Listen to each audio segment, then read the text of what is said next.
When diagnosed with ovarian cancer, I had two choices: let the disease take my life, or put my life in the hands of magical medical men. So I took a leap into the world of chemotherapy, a walk on the wild side, allowing my body and mind to be taken over for many solitary, scary hours, with poison running through my veins, questions racing through my mind.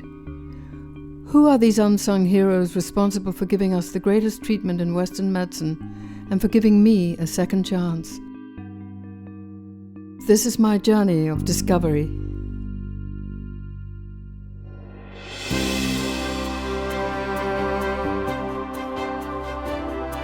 When I started, cancer was a disease you didn't discuss. All that's been changed. Cancer is just more complex than most because these are cells that are only slightly different from the normal cells of the body. They are slightly different. They don't die on time. I think we've had an unnatural fear of the cancer cell over time. We thought it was like Pac-Man that was just consuming the patient. Cancer chemotherapy started with Paul Ehrlich. He started using chemotherapy for cancer of the larynx back in about 1898.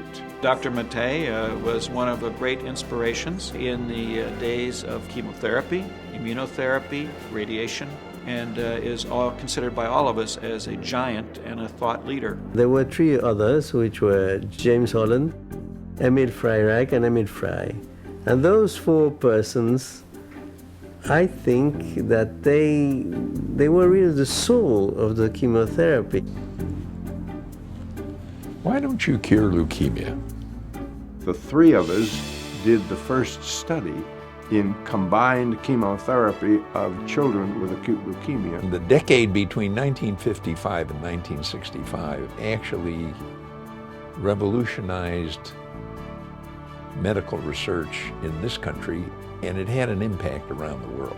So in the 80s we started seeing the birth of the monoclonal antibodies and some of the targeted therapies, and these really took off in the 1990s. So I said, listen guys,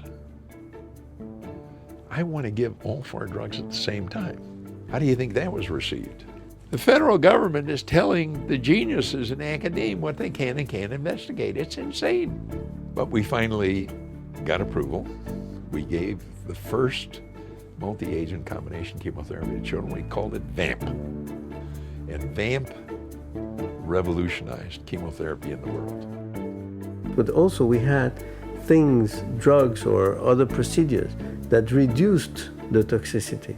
The retreat from radical mastectomy and the use of adjuvant chemotherapy are inextricably intertwined. The targets are better, the science is better in finding them, and we are finding agents to hit those targets. Great things are happening today. So I think in 10 years' time, not only will we have a lot of treatments that help many different cancers and leukemias, but also we'll be able to design treatments for the particular cancer of a particular patient. You want to make sure you get the trifecta. Cure them. When you put the science and the experience along with the technology all in one room, that's the kind of magic that the patients are looking for, and we're capable of doing that.